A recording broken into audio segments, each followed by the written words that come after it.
What's happening? This is the Tap In Podcast. We are live inside of the Tap In studio. Man, I got a good one today. Also, before we jump into it, if you want to get the hoodies, go to the website, Tap In Podcast, order you a hoodie. We got a bunch of them in store. We just restocked. So go to the website, order you a hoodie.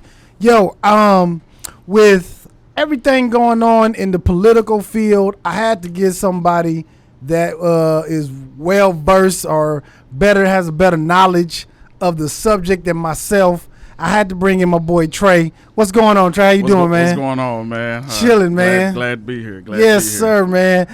So, tell the people, man, what part of the Democratic Party, or where is your place at? What are you doing? Just a little bit background about me. I've been working politics since 2006. Okay. What I do is I pretty much do the outreach spectrum of it, and that's where I started. I go in minority communities. We get a plan on how we're going to get out people to get out and vote, and that's what we do. For the Dallas County Democratic Party, I'm the political director. So basically, they've entrusted me. They've never had a black in this position, so I'm the first black to be in this position. So basically what I do, if anybody wants to run for office, we'll sit down, we'll kind of gauge the area, make sure that it's a good fit for the party and a good fit for the person to run. We go into communities, we do different events, and we just try to keep people engaged. And we try to, and also what we also try to do is to educate. A lot of people don't know about the political process, and that, just because it's a presidential year, there's a lot of things to do outside of presidential year, and people don't know that it's good that you're supposed to vote from top to bottom, not just for the president, but these local races are just as important as the presidential race. So, it's just a lot of voter education and just educating people of just the whole process. Okay. And what county are you in? Dallas. Dallas County? Mm-hmm. Okay. So, and can you break down the local side of it, because I know everybody is aware of the presidency and the federal kind of elections, but on the local side, because I feel like everybody talk about locally is where you really need to be focused on, but I don't think I know I'm not educated enough on. Okay, so what does the commissioner do? What does the railroad people do? What is these judges like? What part of that is where it'll directly affect me, you know what I mean? Right, and I could just give you a prime example. Just look at the Breonna Taylor case. Okay. You had a DA, and you had Attorney General that just pretty much just swipe that right on the rug. And and that's why it's important to have people in these positions. They're going to look out, for us, basically, and look out for our needs. And that's why we got to hold these people that are getting into these positions, got to hold them accountable, so that's why it's important to have, your attorney general that's going to look out for you, your DA, your council people. And that's why you put people in these positions so we can make sure they're going to look out for us. Okay. So how do we, and I'm saying we as black people, mm-hmm. how do we not get into the trick bag and just voting black, right? Right. Because I feel like that's what happened in Kentucky. Yeah. Like, okay, we probably, because I know I would have. I know mm-hmm. I'm guilty of it. I would have seen a black dude, like, you know what, fuck it, I'm gonna vote for the black dude for attorney general. But how do we hold people accountable? What do we need to do as citizens to make sure we holding people accountable once they get into the office? Well, and that's where people like me come into play. That's why, the voter education part of it is so important. Just because you see a black face on the ballot doesn't necessarily mean, that they looking out for us. The famous saying, all skin folk ain't kin folk. Yeah, so that's why it's so important that we know about these people that are running for these positions, and I hold myself accountable, make sure that I get out as much information as possible to let people know, hey, they're not going to look out for us in the long run. But then, too, we need to have an agenda ourselves. We just can't be like, looking out for the black. No, we got to have an agenda of things that we want, things that we need, Yeah. And that's a whole nother story as far as just like and that's why I understand what Ice Cube was trying to do. Let's get into that. Yeah. Let's get into that because I was like, my thing is, from what I heard is Ice Cube did reach out to both parties. the Democrat and Republican. The Republican Party is the one that reached out and was like, okay, what can we do? Democrat was like, we'll deal with it later. Yeah. So how do we? So break down what you thought of that. Well, I think we need to have an agenda anyway. Yeah. Because all of these other groups are being looked out for except for us. Right. And I feel like we don't need to have our hand out, but we do need to have an agenda of things that we want implemented, things that we want done to better our communities and just to better us as a whole. Mm-hmm. And I feel like that's what he was trying to do. I don't feel like I don't feel like he went at it the right way. I just feel like that there should have been some more irons in the pot with it. I think he should have reached out to some more people that could have helped him more as far as just formulating an agenda that was going to help us more so. Yeah, have you read the contract? I did. You did? I did. What was in the contract? What was in there like that jumped out to you? And that's the thing. Nothing really jumped out to me. It was, he had some stuff as far as just, economics that would have helped us more. But the thing is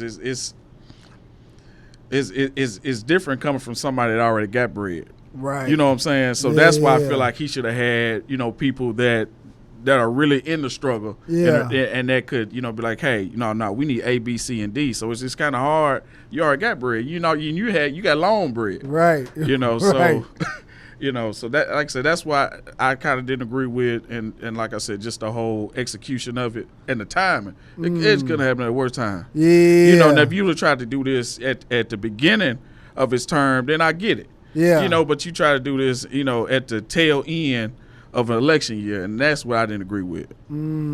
Okay. So, cause I got a bunch of questions, and I know they probably gonna be all over the place, but I'm gonna tell you, I voted early. I did early voting, right? Good deal. And I voted Democrat. Mm-hmm. But when I left, like when I was in there voting, I felt proud. I was like, yes, I'm getting this done. But somehow, immediately, right when I left, I felt like I felt used. If that makes, I felt used. I get it. Because I'm like, why the fuck am I voting Democrat and I don't even know, I don't feel like enough Democrats have done anything to even earn my vote yet. You know what I mean? Mm-hmm. And then I'm just like, what is our agenda? What is the black agenda? And I honestly, I don't know. What do you think that we should have on the table or we should be asking for as a black community to Democrats and Republicans? The same fight that we've been fighting, resources, jobs, and just treated as people as a whole.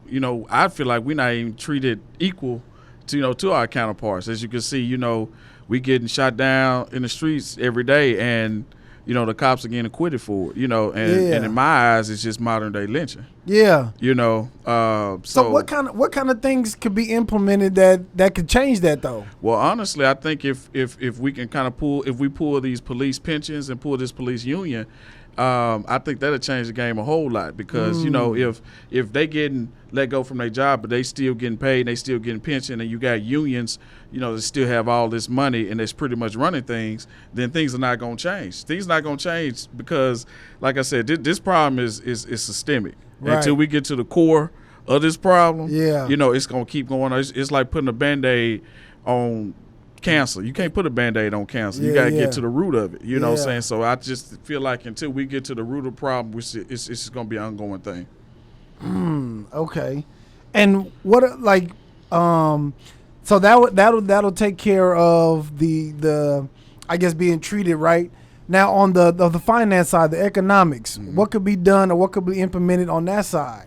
And then too, even with that, I feel like we need to put money in our own communities. Just looking at when we had Black Wall Street, how everything ran smoothly. I feel like if we put money into our own communities, let's get some black businesses in the community, so we can have that money circulating. Yeah. Outside of going to Dillard's, Polo or something like that, and we can have our own clothing line and clothing store in our own neighborhood. So until we realize that, once we can start having this money circulating in our own neighborhoods, I just feel like that's a good start.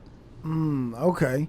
So, and then you mean like when you say having the resources or putting the money back in our neighborhoods, is that means where the banks open up their wallets to give like loans and stuff like that? Well, even thinking outside the box, let's start banking black. We don't even have to, go to Bank of America. No, let's bank black. And let's make sure, like I said, we keep this money circulating in our own neighborhoods, and and it's possible.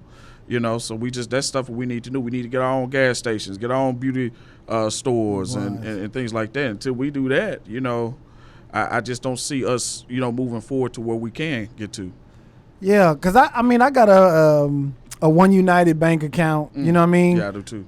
But I still got my other Right. account. You know what I mean? Right. And I don't feel like I ain't putting enough money over there. You know what I mean? To really make something. But I do got an account over there. Mm-hmm. But another thing is, it's not a lot of banks that I can get to. The only one that I know that I can get to is all the way in Houston. And then it's like, and then I just don't like, I guess I just don't know exactly what to do. You know what I mean? To be able to make a imprint or make an impression or even figure out, like, I don't know. I as a black person, I don't even know what to ask for. I don't even know what I want. You know what I mean?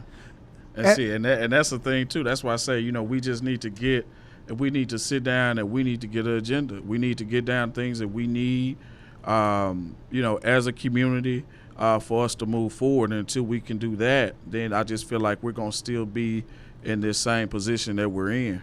Cause I want to figure out.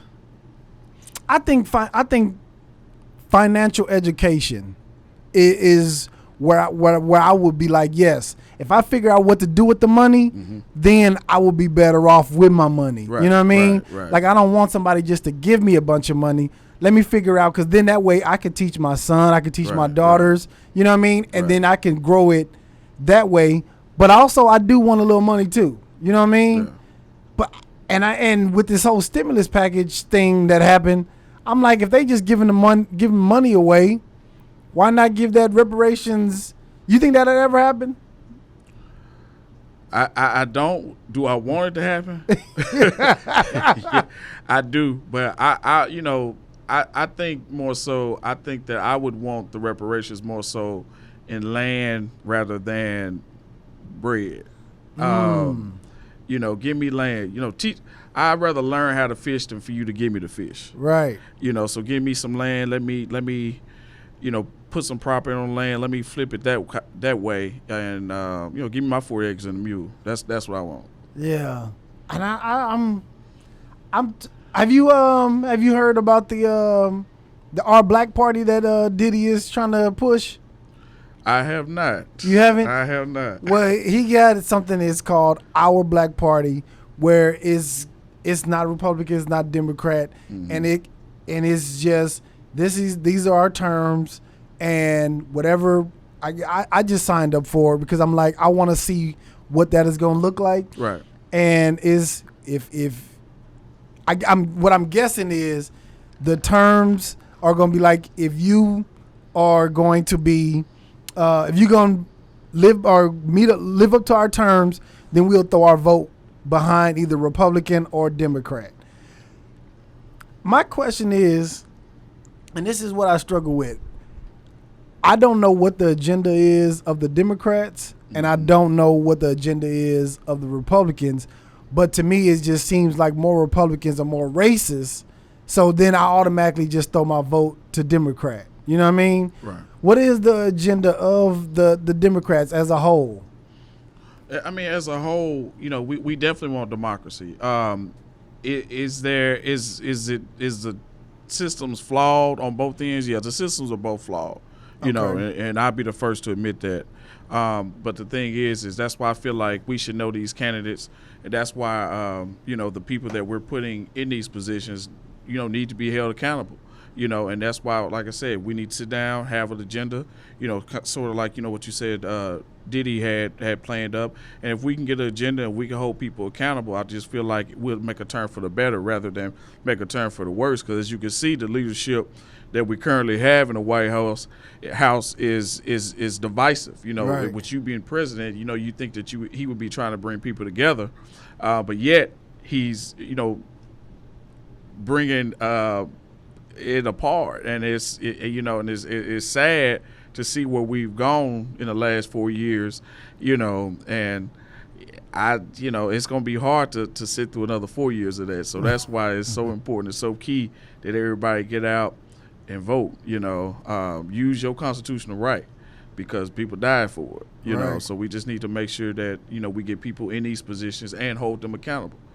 Yeah. And do you think it's beneficial for people to be asking for things before the election versus waiting to see whoever get in and then ask for things after they get into the office? Most definitely. And, you know, and that's why I feel like, you know, we need to hold people accountable when they get in these positions. You know, we don't need to wait until they get in these positions to be like, okay, hey, we need this.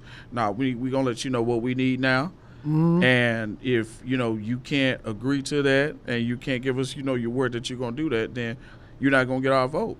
And that's why I feel like that we need to hold people accountable that, you know, that's trying to get in these positions more so. Yeah. And the reason why I asked that is because I know Trump, when he was trying to get in, he was talking about this whole wall thing. I'm going to get the wall built. Mexico going to pay for it. And he didn't get it done. And so I'm like, if I was voting for Trump I would be a piss right now. You know what I mean? It's not getting done. Shit is in shambles. Mm-hmm. So I'm like, what benefit is it to ask, hey, man, we want this done, or are you going to get this done before, versus having them do it once he get in office and say, hey, look, this is what we need to do, or, you know, you won't get another term. Yeah. You know what I mean? Yeah. That's a good way and a good reason. And I'm glad that these are terms and not lifetime appointed positions where, you know, at least, you know, if they get in there and not say what they going to do, we can get their tail out of there. Yeah, you know, we can vote them out. So, you know, and that's why it's so important and so key that we can't handle another 4 years of Trump. Yeah. Like, you know, and then it's not even – it's just the humanity side of everything. That's where I'm leaning on too, you know, man. Yeah. Like at the end of the day, right is right, wrong is wrong. You know what I mean? Exactly. Whoever, I don't give a damn who in office. You know what I mean? Mm-hmm. But right is right and wrong is wrong. Who and I just thought about this. Who locally are you pushing to get into office? You know, we definitely there are a lot of African Americans that are running in these judicial seats. You know, we definitely, you know, we want to make sure that Eric Moyer, he keeps his seat. We want to make sure Judge Monica Purdy, she gets that seat. You know, it's a lot. We have to make sure that Retta Bowers, she's running in the Garland-Rowlett area for state rep. You know, want to make sure she keep her seat. Okay. You know, we want to, you know, like I said, get the majority down there in Austin. So, because it didn't even too in D.C. because it doesn't make no sense to get a Democratic president when we can't get nothing passed. You know. So that's why we got to make sure, and that's why I say top to bottom. You know, because we got to make sure, you know, on top of us getting, you know, Democratic, you know, a new regime, I'll say, you know, let's make sure that we can get some stuff passed. Yeah. And what is I heard them ask, and I've heard people ask Biden this twice, and he seemed like I'm not gonna answer that right now. What is the packing of the Supreme Court? What exactly does that mean? The thing is especially with the recent passing of Ruth Bader Ginsburg, those are lifetime positions. So Trump is getting his people in there. And I think that's more so what they were talking about, and that's why it's so important and so key, you know, that we hear him get him out of there. So, because the last two appointees, you know, definitely done. Talking about the Barrett lady. Yeah, and I can't think of the guy's name. It slipped my mind. But yeah. So, you know, and that's why it's so important and so key for us to make sure that we get we get people that's going to look out for us in there, and because those you can't get fired from them positions. Those, like I said, you literally got to die out of them positions, So, what he's doing is, he's putting people in those positions, and like I said, a lot of times, they playing chess and we playing checkers. Yeah. And that's why, we got to get a new regime, because if not, it's going to be a long 4 years. Yeah. And does that normally happen? Because I know what's the lady name that just died? Ruth Bader Ginsburg. Yeah. When she died, does that normally happen? Like, soon as somebody died, they ain't even put the dirt on her good yet. I know. And then they got somebody already else about to get in there. Well, that normally doesn't happen at all. And of course, we, like I said, we know the reason why he wanted to hurry up and get someone in there. But typically, they should have waited to after the election. And we got, the new president-elect should have made that decision then, outside of, doing it within, that was almost 2 or 3 days before he was, trying to go ahead and get someone in there. So, and that's just an example of things that, that he's been doing. And like I said, it's just the humanity side of a lot of this stuff. So yeah. So I kind of want to back up just a little bit, man. Okay. So how did this become your life's work, or how did you get into this? I've been interested in politics for a long time. In 2000, when Bush, son Bush, ran against Al Gore, and Al Gore won that race, but was cheated. Down in Florida. Yeah, in Florida. That lit a fire in me, and I said that, if there's anything that I can do moving forward so this won't happen again, I want to be a part of it. And finished up school, and I've been doing it ever since. Really? Okay. And then what made you, I guess, pick Democrat, or what made you decide to be on the Democratic side? Only because I just feel like, moral-wise, I feel like I gravitated more towards Democrat. Outside of, just growing up, mom, dad, Democrat, granny, Democrat. Yeah. But as I got older and as I got more mature in the game, there, like I said, it's pluses and minuses on both sides. But, when you weigh out your pros and your cons, I just feel like I gravitate more towards Democrat. And I feel like, humanity-wise, we're trying to look out more so for people rather than rather than Republicans, because they're pretty much the top 2% as far as just with money and things like that. So there's some things that need to be changed on both sides, and like I said, hopefully moving forward, we can do that. Yeah, and I had another guy on here, and he was pretty much saying that what Republicans want is more so to not have the government be overreaching into personal business, or they control the money, and then they be able to give out the money, give tax breaks, or not tax breaks, but be able to give businesses tax breaks where they could decide what they want to do with their money. And where Democrats is where they more saying that they want to tax more people so they could give more people more money back to the I guess the community, I guess. It's a part of it, I do think the Republicans' end of it is more so business, but that's what I'm saying is pros and cons of both ends, and that's why I feel like if we get our own, and if this goes back for us, getting our own businesses, putting our money and our resources back in our communities, then we will have a louder voice and a louder say so into how things are ran. And until we do that, like I said, we're just gonna be in this same position. Yeah, because to me, to me, I'm gonna tell you. For me, I'm gonna take it down to a street level. To me, Republicans just seem like blood and Crips, right?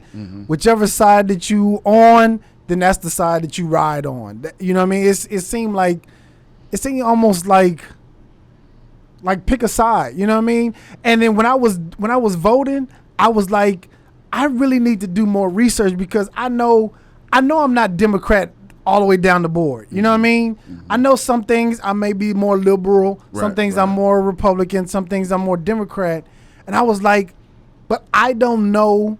And I'm going to take responsibility. I just didn't do enough research to figure out, okay, who is this person? What do they stand for? And for me to just vote all Democrat, I just felt like I'm cheating myself because I don't know if all these people on the Democratic side is in agreement, or because I do feel like on one hand I don't want the government to be overreaching. You know what I mean? I do want to be able to start my own business and then be able to allocate the money the way I want to and not pay so much taxes. You know what I mean? But also at the same time, it's like I know people that need help. You know what I mean? I know people that need finances to just get them to another week, another month. So it's like I'm split on that. You know what I mean? And then I don't even know. And I guess more of my decisions is based on morals, how I feel on principles, like how I grew up. Like when you see somebody need help, man, you got to just help them. You know what I mean? Right. And if there are government programs that are put in place to help them, then yes, they should use the government. And I know people who survived by using government programs. You know what I mean? And I'm not to that age where it's like healthcare is like a big thing to me, but I really don't understand the pre-existing conditions. And can you break that down for me a little bit? I mean, existing conditions. Pre-existing. Yeah, that's a tongue twister, man. You trust me, I know. Conditions is basically you being sick before you get the health care. You know, okay. So if you sick before you get the health care, and they don't want to give it to you because of that reason, you know, that's basically what it is. Now, these private like health insurance people, are these like when you get a job, they won't give you health care? Actually, both. Really? Yeah. So if my mom is sick, right? And I want to add her onto my insurance because she was sick before I added her, they won't? Now that's fucked up. Yeah, and it's just an example, and that's why I say it's pros and cons on both sides. Yeah, you know, and that's why I say just the humanity part of everything, just what's right and what's wrong. You know, I mean, you could just kind of even look at. I mean, a prime example is what's the movie? John Q. You know, so that's a good ass movie too. You know, yeah. So you know, and that, you know, like I'm saying, that's just the humanity part of everything, the right and wrong. And you know, when it all comes down to it, it's really not about party, but it's about what's right and what's wrong. You know, until we can kind of come as a whole and come together, you know, it's still gonna be a fight. Yeah. And do you agree with the because I know I watched the debate was it a week ago, 2 weeks ago? It was something like that. Yeah. When no, not even a debate. I'm sorry. It was the town hall that Biden had. I watched that instead of watching the Trump one. But I was like, when he was asking him about the crime bill, the 94 crime bill, and he was saying that the stuff that he agreed on, that he put in there, and it was stuff that they disagreed on, that he didn't want in there, but in order to get his stuff passed, it had to go in the same.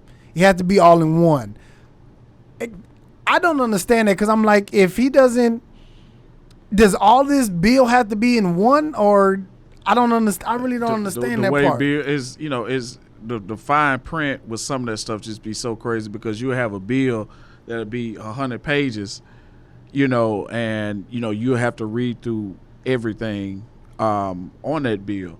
Now, You know, and then if you trying to get something passed, you'd be like, it's almost like, okay, well, I'll take this for the team. Yeah. You know, and it's almost, so a lot of that stuff is tricky.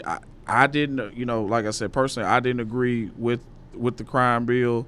But that, like I said, that's just that's just me. But it's stuff be tricky. And it's almost like Senator Harris was getting flack, for putting brothers and sisters in jail.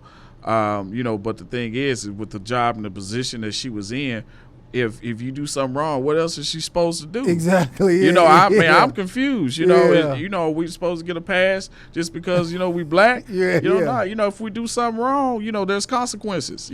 So I didn't agree with that. The big backlash that she was getting with that. But it's almost like damn if you do, damn if you don't. We could have Denzel Washington running for president, and people are gonna find stuff bad to say about him. So it's just like let's, with what we have, let's hold these people accountable. Let's get an agenda and let's move forward. But until we can get some on writing, until we can get an agenda of what it is that we want and what it is that we need, then why are we complaining? Let's get together. Let's, what is it that we really want? What is it that we really need? And I just feel like until we can do that, until we can hold these people accountable, then it's just going to be the same old repetition. Right. I feel like it's three major things that we should ask for: financing, education, and healthcare. I feel like those are the three main things: your health, your money, and education. I don't know outside of those three things that anybody should want or even need. If it's something else outside of that. And then also the defunding of the police.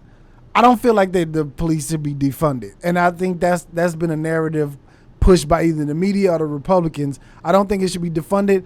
I do think the funds should be reallocated though to either training or I even heard at one point they was talking about where for non-violent calls that they send like a counselor or somebody else out there to handle that. I don't know if that's the answer, but I think community policing is the answer. Let's get some of these brothers that just got the force. Let's put them back in our neighborhoods. Because we know. We know Johnny. We know Johnny went to this church, and we know his mama. You know what I'm saying? And let's focus more so on community policing, rather than and just community. I say community policing, and also focusing more on the de-escalation part of everything. Let's try to de-escalate some of these issues rather than the first thing you do is pull out your pistol. Right. So let's focus. I'm from Little Rock, Arkansas. Okay. We have a guy named Officer Norman down there, and I mean he's a prime example of what community policing is about. That's the guy, the officer that went viral. White guy, okay. And he is the prime example of what community policing should be about. Yeah. So I feel like if we can get down to that, and like I said, start hitting that union, start hitting that pension, I think they start waking up then when that money start being tapped, money start being hit. Yeah, I heard them police unions, like, it was something that it was saying where, dang it, I can't remember even what it was called, but it was like the union, no matter what, you can't get fired from the police force. Dang, I can't remember what it was called though. And it was something that they was pushing in the Breonna Taylor case to get rid of. Jeez, I don't know, it'll come to me. But I feel like when it comes to the police, it does need to be community policing. And I feel like a lot of these police officers are just scared, man. Oh yeah. They just scared to take an ass whooping if somebody want to fight them. Yeah. And the first thing they do is like you disobeying the authority that I have. So now I'm going to shoot you. Which is a fucked up way to be thinking. Yeah, and I also think it's a privilege thing too. And a power thing. And until, like I said, until we can break this systemic problem that we have, but the problem been going on for 400 years. So it's almost like, how do you stop something that's been going on for so long? Yeah. It needs to, I think it needs to be some kind of shock in the system. Yeah. You know what I'm saying? Yeah. Like a real shock in the system. And do you feel like, because I listened to an interview that Diddy had. Do you feel like it's going to be like a race war if Biden get elected? I don't. I don't feel like it's going to be a race war. Like I said, we've had this problem. We've had systemic racism and issues going on for the last 400 years. But this is different. This feels different. Well, I think something might happen if Trump is reelected more so than Biden. I don't feel like it'll be a race war. I feel like people are ready for change for the most part, and with the current regime that we've had in there, the only thing is we've taken the cover off of something that's been going on anyway. So like I said, racism, you just see it more now rather than seeing it last 15 years ago. I mean, you just see it more now because we have a president that is divisive and is not helping the situation. Yeah, the what are the Proud Boys? Yeah, the Proud. Yeah, yeah. And it just amazes me that all of this stuff that he's done, all these people that's been arrested under his watch, under his regime, it's mind blowing. That he is still in office, even though technically he was impeached, but it's just amazing everything that's been going on. And I want to get your thoughts on him saying that if he loses, he won't get out of the office. How do you do that? How do you just say it's him? Yeah, We've never seen nothing like him before, yeah. ever. Yeah, I'm just like, but I guarantee you, he gonna get. He will not be in there a day after he's supposed to be in there. I guarantee you that. But like I said, we've never seen anything like him before. So it's it's almost like you enthralled every day with something that he says or something that he does because you just never seen it before. And I think he has what he has in his favor is before he was a celebrity. Yeah. So he knows how to market or get attention versus where political people, they don't really know how to really get attention on their views or anything like that. They just know how to either pass bills or, you know what I mean? Right. So I think that's what the difference is. And they don't really know how to play that game of really getting that attention from the people. You know what I mean? Mm-hmm. And or at least mobilizing people. I don't feel like a lot of these politicians that are in the face of it really know how to mobilize. And when you said people are ready for change, I feel like yes, they are, but I still feel like it feels different from when Obama was coming into office. You know what I mean? Mm-hmm. Where it was like white and black people was like, yo, this is a stand-up guy, and we are ready for something different because Bush had Bush don't even seem that bad right now. But he don't even. I was telling my mom that the other day, and Obama is a one of one. Mm-hmm. You have a beautiful wife, you have a beautiful family. It's hard to really find something on his background that he did that people don't like. Even when he was in office, the worst thing that they really could say about him is when he wore a tan suit at a press conference one day. Yeah. So I think that he is it's going to be hard to find another one like him, but I just feel like long term, especially with what we have, we just need to hold Biden and Harris accountable. And we got to have an agenda. Yeah. We can't be like, we want, what you gonna do for us? Okay, what is it that you want us to do? Right. Then we sitting there like, I don't know. Yeah. So that's why I say I just feel like that we just need to have an agenda. Yeah. And I don't know if Ice Cube should be leading that. You know what I'm saying? I don't know if Ice Cube should be leading the agenda meetings. Yeah, and that's why I feel like we should have, if this was going to be done, we should have had some other people in there as well. But and let me do this, because I don't think Ice Cube should be leading the agenda, but I do got to give him credit for at least stepping up and saying, hey, this is what we want. Yeah. Because nobody else, we've been asking for the same thing. What do we want? What do we want? And nobody else has put nothing on the table.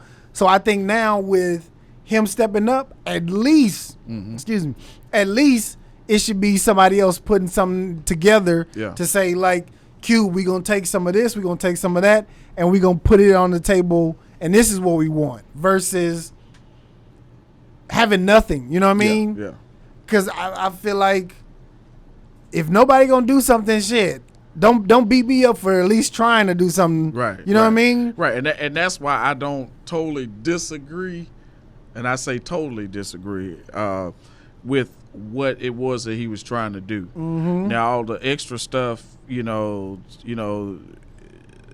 but like I said, at least him trying, and at least him, trying to get us a seat at the table, I'm all for that. Especially, when we done built the table ourselves anyway. We need to have a seat at it anyway. Yeah. Yeah, I agree 100%, man. I agree 100%. And I think there's a narrative that it could be true, could be not true, that black men don't vote. And I know for me, my first time voting was Biden's first term. That was my first time voting ever.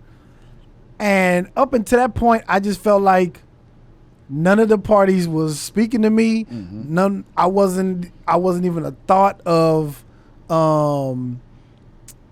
nobody even had my best interest at heart before then. Mm-hmm. And I was just like, you know what? I'm going to give my vote to Obama at that time. And it was just going to be like an extra vote because nobody was even speaking to me personally as a black man. Mm-hmm. And so up until that point, I was just like, yeah, I ain't going to vote.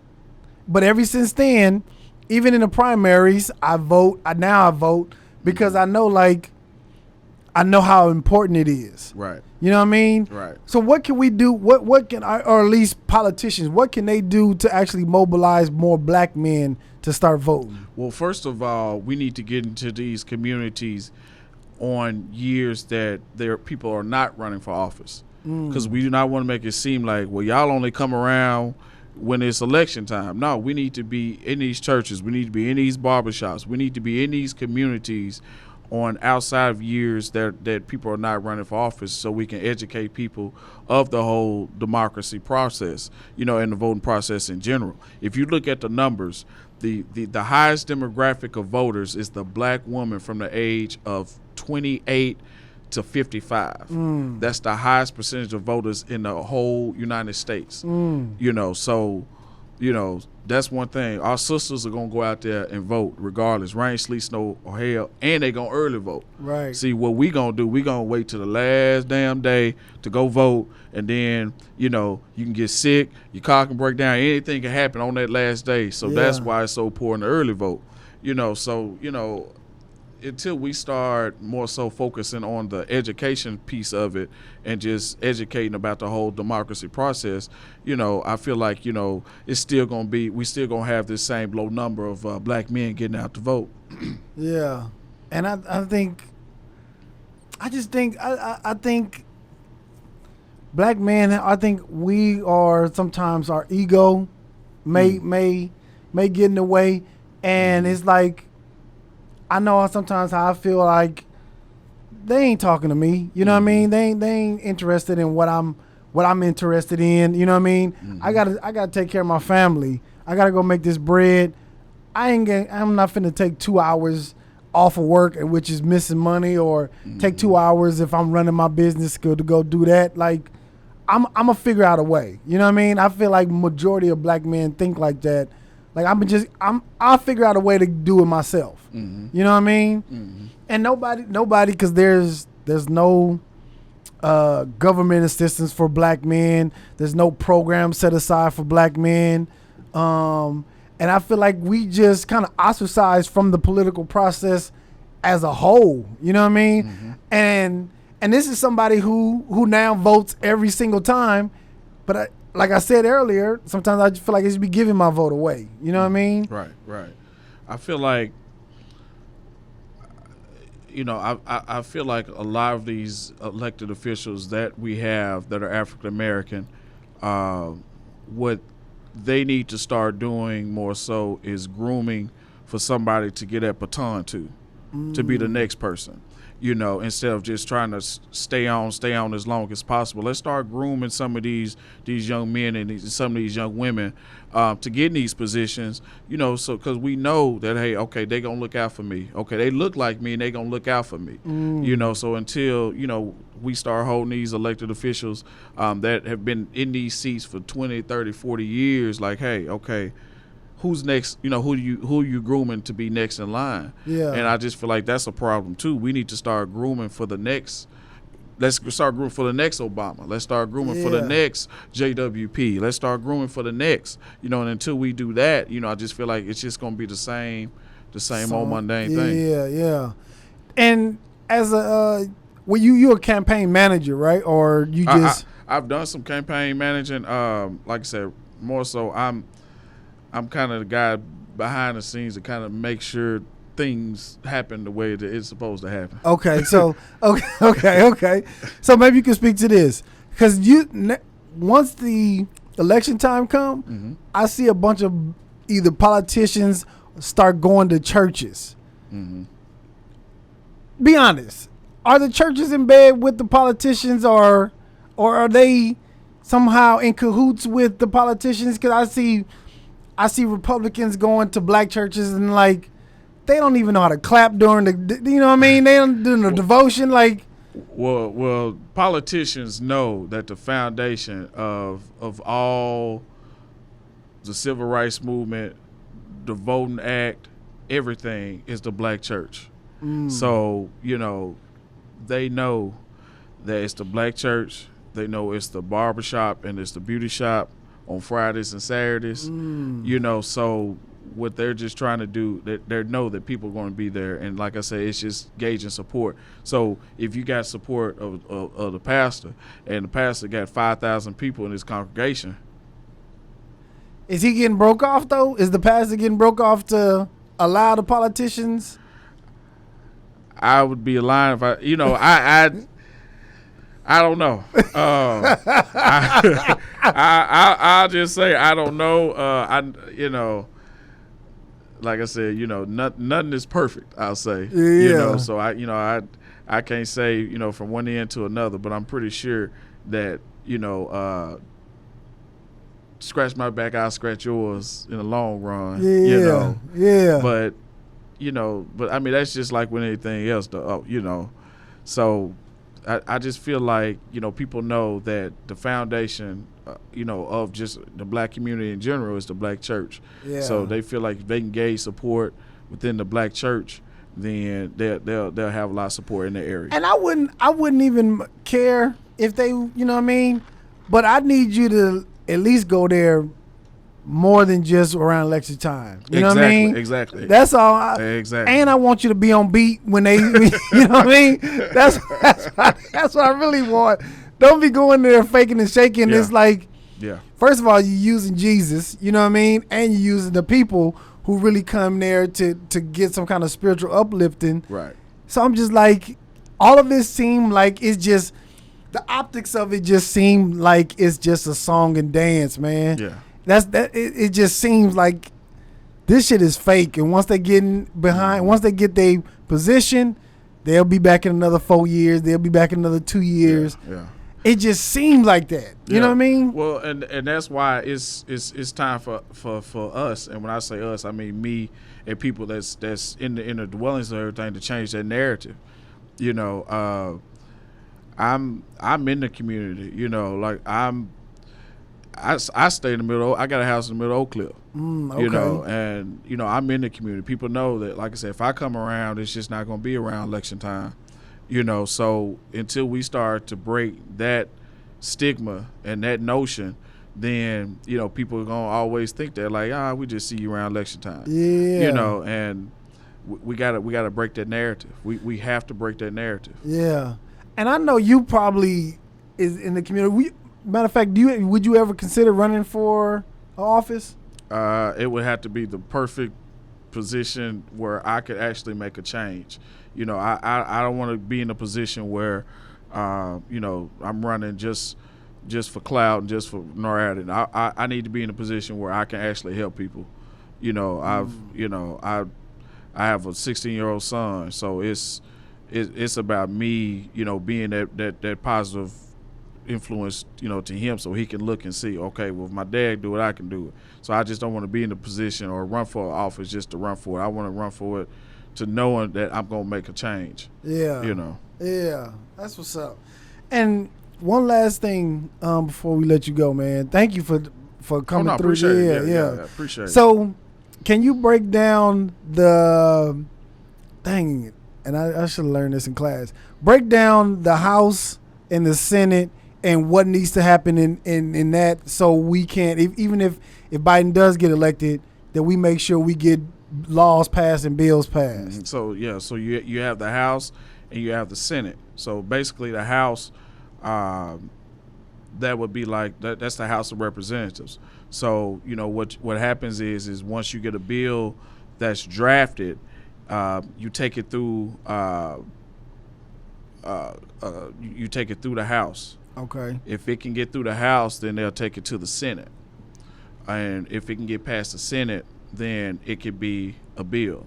So it's those. To sum it up, that's how it is. So it has to pass the House, has to pass the Senate, and once it passes the Senate, it could be a law. And that's why it's so important and so key to have the majority. So if you have the majority in the House and that you can get something passed, and then you have the majority in the Senate, then you have a Democratic president that's not going to try to veto anything, then it's an easy process.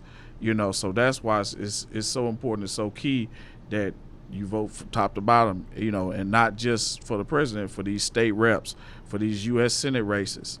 It's so important that we get these people in these positions that's going to look out for us. Yeah. Okay. And who is on the bill for Texas? So we have M.J. Hagar, who is running for U.S. Senate. Okay. And of course we have Joe Biden and Kamala Harris on top of the ticket. It's going to vary from area to area. I'm just thinking about statewide stuff. You have the railroad commissioner race, Krista Castaneda. She's running for that seat. And when you hear railroad commission, that's actually oil and gas as well. So that encompasses a whole lot. Yeah. And that's why I say all of these positions are so important and so key for us. So railroad includes oil and gas. Mm-hmm. Okay. And there's a lot of people that I know in Texas that have those oil and gas jobs. Yeah, you know what I mean? Those are good jobs. Yeah. Yeah. Okay. Yeah. Is that part of the fracking thing that they were talking about? I'm not for certain. Okay. What that is? Yeah, because I'm like, is that because I be seeing people like drilling for oil, and I'm thinking, is that fracking? Was that what that called? Yeah, I don't know what it is. Yeah. I'm gonna do some research. Okay. Yeah. I just wanna make sure, man. So, if you had to look in the camera, man, tell the people one of the reasons why they should go out and vote, and why is this such an important election? I would say that this is your constitutional right. People died for you to be able to go to the polling site and vote. This is it. You can't complain if you don't go out to vote. This is your constitutional right, and I feel like it is so important. It's so key for us to put people in positions that are going to look out for the betterment of us, of our kids, and of our kids' kids. So it's important. It's key to get out and vote. Okay. Thank you, man. No, thank you, you. Dre. Appreciate it, man. Yeah. Appreciate it. Yo, man, thank y'all for tapping in, man. This has been the Tap In Podcast. Holla.